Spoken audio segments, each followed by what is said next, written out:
எங்க ஜாதி தலைவருக்கு ஒண்ணுனா நாங்க உயிரே கொடுப்போம். எது உயிரை கொடுப்பீங்களா? உங்க தலைவருக்கு ஒண்ணுனா இந்த ஏரியா கவர்மெண்ட் ஹாஸ்பிட்டல் அந்த வைத்தியம் பார்ப்பாரா? இலவசமா கொடுக்குற ரேஷன் அரிசி அவர் சாப்பிடுவாரா? அவ்வளவு ஏன் கல்வியில் முதலிடம் சொல்றாங்கல்ல, அதே ஸ்கூல்ல அவங்க பையனை படிக்க வைப்பாங்களா? 15 வயசுலேயே போராட்டம் பண்ணி ஜெயிலுக்கு போயிட்டு வந்ததுனா நீ இந்த போராட்டத்துக்காக உன் தலைவன் அவனோட பையனை கூட்டு வந்து பாத்திருக்கியா? இவ்வளவு ஏன் எலெக்ஷன் டைம்ல தெருவா சாணி அல்றது, பெருக்கிறது, தொடக்கிறது, இவ்வளவு பண்ற எந்த அரசியல் தலைவனாவது எலெக்ஷனுக்கு அப்புறம் உன் தெரு பக்கமாக வந்து பாத்திருக்கியா? உயிரை கொடுப்பனா? யாரு வாழ யார் உயிரை கொடுக்குறது? எவ்வளவு கொலை, இவ்வளவு கற்பழிப்பு! ஸ்கூல் படிக்கிற பொண்ணை ரேப் பண்றா, வேற ஜாதி பொண்ணை லவ் பண்ணா தலைவற்றா. ஏன் ராத்திரி 9 மணிக்கு மேல உன் பொண்ணை ரோட தனியா அனுப்ப முடியுமா உன்னால?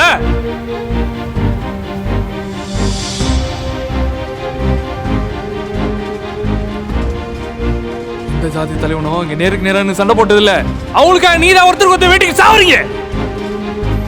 என் ஜாதி தான் பெருசு, என் தலைவன் தான் பெருசு. நீ என்ன சொன்ன? தலைவன் உழைச்சு கொடுக்கிறாரா?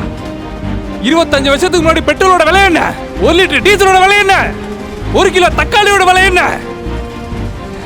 கிட்டத்தட்ட 300% அதிகமா இருக்கு. இங்க அரசியல் பேரை சொல்லி வியாபாரம் தான் நடந்துட்டு இருக்கு. மக்கள் நீங்க தான் பெரிய கஸ்டமர்ஸ்.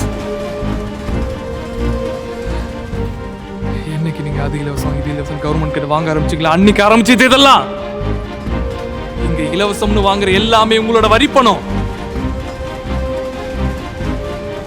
கேஸ் ஸ்டவ் இலவசம், கேஸ் விலை உயர்கிறது. ஃப்ரிட்ஜ் இலவசம், மின்சார விலை உயர்கிறது. புரியல? மாட்டேங்கல.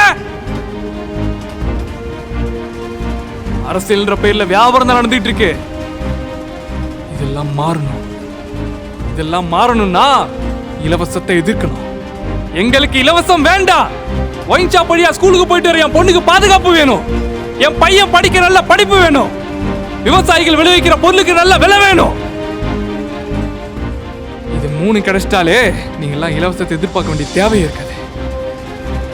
எந்த ஜாதி தலைவனும் காமராஜரோ அப்துல் கலாமோ கிடையாது அக்கௌண்ட்ல 100 ரூபா 1000 ரூபா வச்சுக்கிறதுக்கு. பணத்தை வாங்கிட்டு தப்பான ஒரு ஆளை தேர்ந்தெடுக்க நீங்க போடுற ஒரு ஓட்டும் ஒரு கொலை.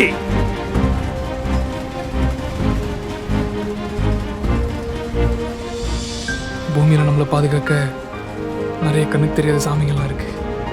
நம்ம கண்ணுக்கு தெரிஞ்ச ஒரே சாமி தலைவன்.